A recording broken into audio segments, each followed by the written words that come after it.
Le secrétaire d'État à l'Intérieur, Laurent Nunez, a donc annoncé ce midi des renforts de police à Dijon après 4 jours de violence dans le quartier des Grésy où des affrontements ont opposé des jeunes de la ville à des membres de la communauté tchétchène, manifestement venus d'un peu partout en France et même parfois d'autres pays d'Europe pour venger l'agression la semaine dernière d'un jeune garçon de 16 ans issu de cette communauté. Ils auraient mené pendant 3 jours de véritables expéditions punitives dans ce quartier de Dijon. Donnons la parole à l'un des membres de l'Assemblée des Tchétchènes d'Europe, Chamil Albakov, qui est avec nous. Bonsoir. Bonsoir, monsieur. Dites-nous d'abord comment est-ce que vous avez accueilli et découvert ces différents incidents qui ont marqué la ville de Dijon depuis vendredi. Bon, c'est toujours un acte regrettable qu'on ne souhaite pas. Dans notre pays, on est quand même censé de respecter la loi, de faire fonctionner l'état de droit. Par contre, il y a des dérives. Et ce qui nous dérange, c'est que quand il y a des dérives, c'est toujours notre communauté qui est pointée, qui essaye de se défendre, en fait. Quand nous, on retient les jeunes de façon presque quotidienne, quand nous, on dit à tout le monde, respectons la loi, on est là pour vivre ensemble, on est là pour travailler, pour aller dans le bon sens. Et c'est là, personne ne voit. Et une fois que des jeunes du quartier, des trafiquants de drogue, on ne parle pas des jeunes du quartier, on ne parle pas des habitants du quartier, avec eux, on n'a pas de problème. On parle des trafiquants de drogue, des criminels qui sont en train de terroriser les quartiers de la France un peu partout, tous les jours. Donc quand eux, ils s'attaquent physiquement à nos compatriotes et que nos compatriotes réagissent de telle façon, et qu'on n'arrive pas à les calmer tout de suite, ça y est, tous les journaux, même le président en parle. Mais tous les jours, nous, on subit cette misère. On vit sous mais pas qui nous, tous les gens, que ce soit des gens de la communauté maghrébine, avec lesquels on n'a aucun problème, on a du respect entre les deux communautés. Il n'y a pas de problème avec les communautés, on n'a pas de problème avec les habitants de quartier, on a des problèmes avec ces systèmes de terreur dans les quartiers dirigés par les criminels, par les trafiquants de drogue. Est-ce que vous nous confirmez que cette histoire est partie de l'agression d'un jeune homme de 16 ans à Dijon la semaine dernière, et est-ce que vous en aviez entendu parler? Est-ce que cette information a circulé? Effectivement, j'ai eu même les pères de ce jeune homme en ligne hier. Et effectivement, il est dans un état grave, il est sous les soins. Il s'est fait tabasser, ils ont mis un pistolet dans la bouche, ils l'ont humilié, ils l'ont filmé.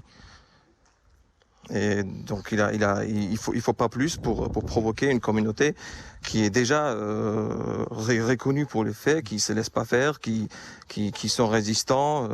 On est quand même passé par 2 guerres dévastatrices qui nous ont amenés ici. Et d'ailleurs, si vous permettez, je me permets de rappeler aussi à M. Estrosi, qui ne comprend pas qu'est-ce qu'on fait ici. Le maire de Nice, je le précise simplement, voilà. Parce que des incidents ont eu lieu également dans la ville de Nice. Allez-y, continuez. Exact, voilà. Donc M. Estrosi, il comprend pas pourquoi on est là, pourquoi on obtient des titres de séjour. Mais je rappelle à M. Estrosi que le peuple tchétchène a subi 2 guerres dévastatrices de la part de la Russie, la démocratie, qu'il appelle ainsi.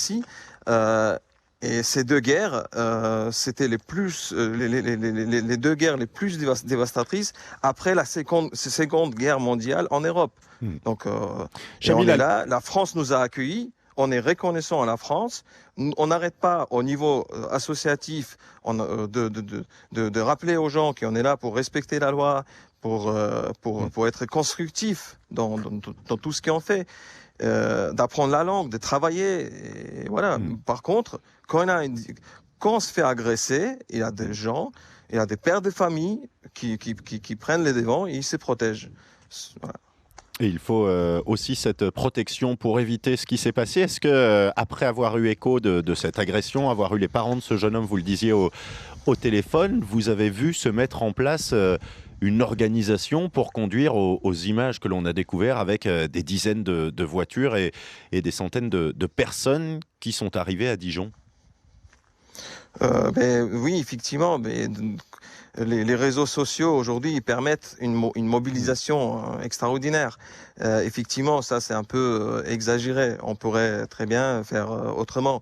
Mais bon, aujourd'hui les réseaux sociaux, les nouvelles, ils sont tellement gonflés que les gens ils pensent qu'il y a vraiment des Tchétchènes qui se font massacrer à Dijon. Donc tout le monde se dirige là-bas pour sauver les, pour sauver ses Mmh. compatriotes. Voilà. Donc effectivement, il a eu un petit. Mmh. Par contre, il faut quand même reconnaître, ce que je demande quand même aux médias, Mmh. il faut quand même reconnaître que les Tchétchènes n'ont pas cassé les arrêts de bus, ils sont pas agressés aux forces de l'ordre, ils se sont pas montrés, ils se sont pas montrés agressifs envers les passants, ils ont vraiment agressé la personne qui a torturé, qui a humilié notre compatriote. Et c'est les propriétaires de ces restos, comme tout le monde le dit. Donc, et encore un autre point que je voulais clarifier, ça n'a rien à voir avec des bagarres entre les trafiquants de drogue. Nous, notre communauté, dans la communauté, il a une mentalité qui condamne tout ce qui est drogue, tout ce qui est consommation de drogue et tout ce qui est trafic de drogue. C'est lui qui fait ça dans notre communauté, il le fait de façon discrète. Et si il se retrouve dans des bagarres ou dans des problèmes, on l'abandonne. On va pas le soutenir, on va pas sympathiser avec lui. Et on l'a Donc c'est pour compris ça que dans vos propos ce voilà. soir, Chamil Albakov. C'était important de vous entendre aussi, membre de l'Assemblée des Tchétchènes d'Europe. Merci d'avoir été avec nous en direct sur France Info.